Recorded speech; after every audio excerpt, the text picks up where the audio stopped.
तो दोस्तों आज हम बनाएंगे बेसन में दूध घोलकर रक्षाबंधन स्पेशल बहुत ही टेस्टी रेसिपी जो आपको बहुत ज़्यादा पसंद आएगी। बेसन में दूध घोलकर आपने काफ़ी तरह की रेसिपी बनाई होंगी, लेकिन ये रेसिपी एकदम से अलग है और यूनिक है, आपको बहुत ही ज़्यादा पसंद आएगी। केवल 10 मिनट में घर के ही सामान से आप इस रेसिपी को बनाकर रेडी कर सकते हो। बहुत ही आसान तरीका आज मैं आपके साथ शेयर करूंगी। तो चलिए शुरू करते हैं बनाना। इस रेसिपी को बनाने के लिए मैंने एक बाउल में बेसन लिया है और ये नॉर्मल बारीक वाला बेसन है। अगर आपके पास मोटा बेसन हो तो वो बेसन भी आप ले सकते हैं।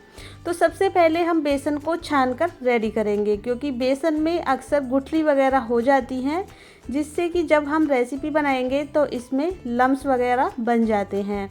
तो इस तरह से सबसे पहले बेसन को छानकर रेडी कर लें, जिससे कि इसमें गुठली वगैरह नहीं बनेगी। बहुत ही आसानी से आज हम इस रेसिपी को बनाकर तैयार कर लेंगे। तो सारे ही बेसन को मैंने छानकर तैयार कर लिया है और अब हम लेंगे एक मेजरिंग कप और मेजरिंग कप से हम नाप लेंगे बेसन को।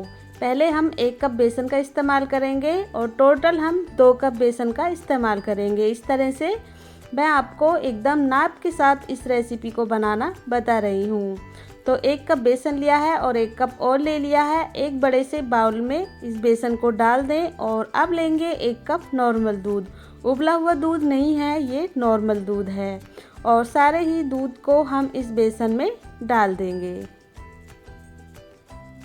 और अब चम्मच की मदद से या फिर किसी भी मिक्सर की मदद से हम बेसन में दूध को अच्छे से मिक्स करेंगे। अगर दूध की क्वांटिटी आपको कम लगे तो आप इसमें और दूध का इस्तेमाल भी कर सकते हो। वैसे इसमें 1 कप दूध काफ़ी रहेगा 2 कप बेसन के साथ।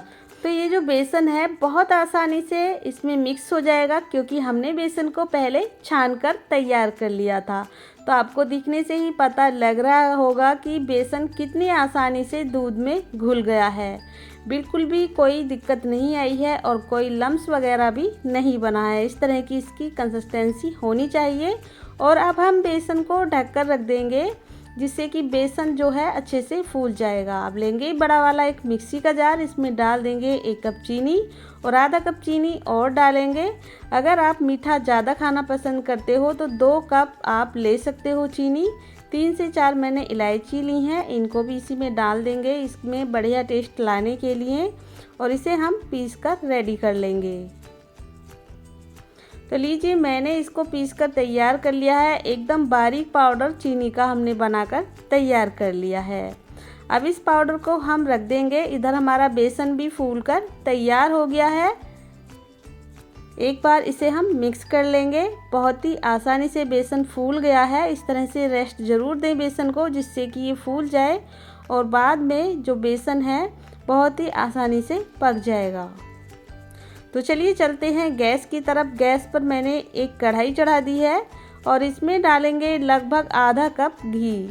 ये देसी घी है और घी को मेल्ट कर लेंगे। जैसे ही घी मेल्ट हो जाएगा तो हम सारे दूध और बेसन के घोल को इसमें डाल देंगे। इसकी रिबन वाली कंसिस्टेंसी है, आप देख ही सकते हैं, ना पतली और ना ही गाढ़ी। और फ्लेम को एकदम से लो रखें। लो फ्लेम पर आपको इसे चलाना है, घी के साथ मिक्स करते हुए भूनना है। अगर आपने फ्लेम को तेज़ रखा, यानी गैस को आपने हाई फ्लेम पर रखा, तो जैसे ही आप इसमें बेसन का ये घोल डालोगे तो एकदम से पकोड़े की तरह ये बन जाएगा। तो इस बात का ध्यान रखें, जब आप इसमें बेसन का घोल डालें तो फ्लेम को या तो लो रखें या बंद कर दें घी को गर्म करने के बाद।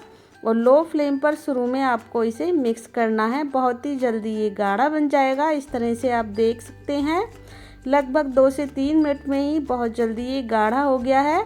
और अब हम डालेंगे इसमें आधा कप सूजी। तो थोड़ा थोड़ा करके सूजी डालेंगे। अगर आपने मोटा बेसन लिया है तो सूजी डालने की ज़रूरत आपको नहीं पड़ेगी।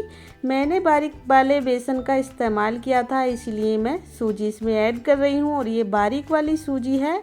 3 से 4 चम्मच या फिर आधा कप सूजी आप इसमें डाल सकते हो।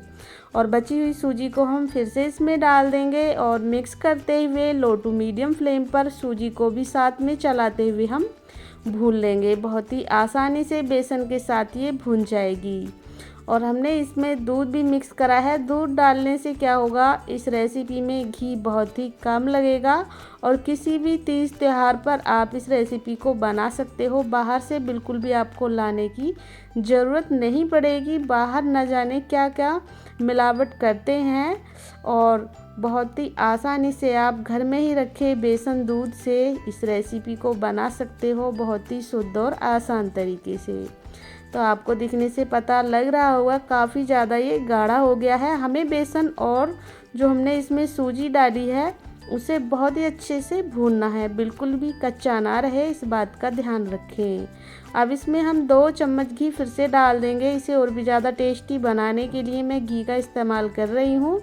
आप चाहें तो इसे बहुत ही कम घी में बना सकते हो, क्योंकि हमने पहले से ही इसमें दूध ऐड किया है। तो इस तरह से भूनते भूनते एकदम ये ड्राई बन गया है और बहुत ही आसानी से भून जाता है ये। इस तरह से आपको भून कर रेडी करना है। जब ये एकदम से ड्राई बन जाए इस तरह से, तो समझ लीजिएगा जो बेसन है वो अच्छे से भूनकर तैयार हो गया है। इसी तरह का हमें बेसन चाहिए। और अब हम फ्लेम को लो कर देंगे। लो फ्लेम पर इसे 1-2 मिनट और भून ले। इस तरह से एकदम ड्राई ये जब बन जाए तो जो हमने चीनी वाला पाउडर रखा था पीस कर, उसको हम इसमें डालेंगे। हमें इस रेसिपी को बनाने के लिए चाशनी वगैरह बनाने की कुछ भी झंझट नहीं पड़ेगी, कोई ज़रूरत नहीं है चाशनी बनाने की। बिना चाशनी के ही ये रेसिपी बहुत आसानी से बन जाती है और इसे कोई भी बना सकता है। तो चलिए हम इसमें चीनी वाला पाउडर डाल देंगे। फ्लेम को लो रखेंगे और सारे ही पाउडर को इसमें हम डाल देंगे और मिक्स करेंगे। तो जैसे जैसे आप इस चीनी के पाउडर को मिक्स करते जाओगे, क्योंकि काफ़ी ज़्यादा ये गर्म है, तो चीनी का जो पाउडर है वो मेल्ट होने लगेगा और बहुत ही आसानी से इसमें मिक्स हो जाएगा। तो हमने इसमें इलायची पाउडर पहले से ही डाल दिया है। अगर आप इसे और भी ज़्यादा टेस्टी बनाना चाहते हो तो आप इसमें इस वक्त डाल सकते हो मावा या फिर मिल्क पाउडर या फिर दूध की मलाई भी डाल सकते हो। मैं इसे एकदम सिंपल तरीके से बना रही हूँ, कुछ भी इसमें ऐड नहीं करूँगी, क्योंकि मैंने इसे दूध के साथ पकाया है और घी भी इसमें डाला है।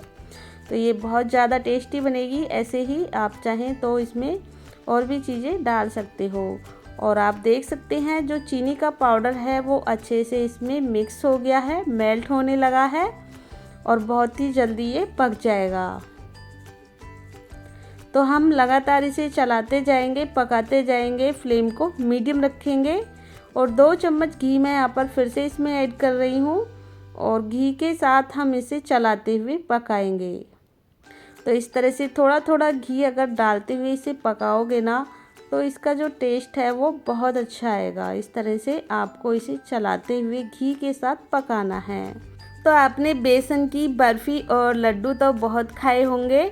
आप इस तरह से एक बार बनाकर देखिए, सभी को ये रेसिपी बहुत ज़्यादा पसंद आएगी। बहुत ही कम चीज़ों से, कम पैसों में, कम खर्च में आप इसे बनाकर तैयार कर सकते हो। काफ़ी सारे पैसे अपने बचा सकते हो। घर बैठे ही इस तरह से बेसन में दूध घोलकर इस रेसिपी को बना सकते हो।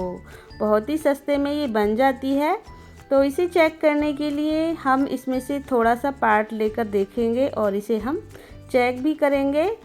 और इस तरह से जब इसकी कंसिस्टेंसी हो जाए, कढ़ाई को पूरी तरह से इसने छोड़ दिया है और एकदम से ड्राई फॉर्म में ये आ गई है। तो इस तरह से जब हम चेक कर रहे हैं तो एकदम गोली जैसी इसकी बन रही है, हाथ में चिपक नहीं रही है। तो गैस को हम ऑफ़ कर देंगे और इधर मैंने एक ट्रे में घी लगा लिया है। आप किसी भी थाली प्लेट का इस्तेमाल कर सकते हो और सारे मिश्रण को इसमें हम डाल देंगे। और अब हम अच्छे से इसे सेट कर देंगे। तो अभी आपको ये काफ़ी ज़्यादा सूखा सूखा लग रहा होगा, लेकिन जब हम इसे इस तरह से सेट करेंगे ना, तो ये आसानी से सेट हो जाएगा। इस तरह से मैंने इसे स्क्वायर शेप में सेट कर दिया है। और आप चाहें तो इसे सिंपल इसी तरह से रख सकते हैं या फिर इसके ऊपर आप किसी भी तरह के ड्राई फ्रूट लगा सकते हैं। पिस्ता लगा लें, काजू, बादाम, कोई भी ड्राई फ्रूट इसके ऊपर लगाकर इसे डेकोरेट कर दें और थोड़ा सा प्रेस करके दबा दें, जिससे कि ड्राई फ्रूट बाहर ना निकले। इस तरह से मैंने इसे अच्छे से सेट करके रेडी कर लिया है और अब हम इसे ठंडा कर लेंगे। ठंडा करने के बाद हम इसे कट करेंगे। अगर आपको ज़्यादा जल्दी है तो इसे फ़ैन में रखकर सुखा लें, वैसे ये बहुत जल्दी ड्राई बन जाएगी। और ये अच्छे से सूख चुकी है तो मैं इसे कट कर रही हूँ स्क्वायर पीसेस में। आप इसे कट कर सकते हैं अपनी पसंद के हिसाब से, मिल्क केक की तरह स्क्वायर पीस में या फिर किसी भी तरह से। और लीजिए, ये हमारी बेसन की बर्फ़ी बनकर रेडी हो गई हैं। रक्षाबंधन पर आप घर बैठे इसी तरह से इस रेसिपी को बनाकर एंजॉय कर सकते हो। बाहर से आपको लाने की बिल्कुल भी ज़रूरत नहीं पड़ने वाली है और खाने में बहुत ज़्यादा टेस्टी, बनाने में एकदम आसान। घर बैठे ही इस रक्षाबंधन पर या फिर किसी भी त्यौहार पर आप इसे बना सकते हो। और अंदर से इसे तोड़कर देखो तो बहुत ही ज़्यादा सॉफ्ट है और आप इसे फ्रिज में रखकर 15 दिन के लिए स्टोर कर सकते हो। हमने जिस तरीके से इसे बनाया है ये बिल्कुल ख़राब नहीं होगी। बहुत ही ज़्यादा टेस्टी और डिलीशियस ये मिठाई बनकर रेडी होती है। तो आज की ये रक्षाबंधन स्पेशल रेसिपी आपको ज़रा सी भी पसंद आए तो प्लीज़ वीडियो को लाइक कीजिएगा, शेयर कीजिएगा और मेरे चैनल कुक विद पुष्पा को सब्सक्राइब करना बिल्कुल ना भूलिएगा इसी तरह की और नई रेसिपी मेरे चैनल पर देखने के लिए। तो चलिए फ्रेंड्स, मिलते हैं फिर किसी रेसिपी के साथ। तब तक के लिए थैंक यू, बाय बाय।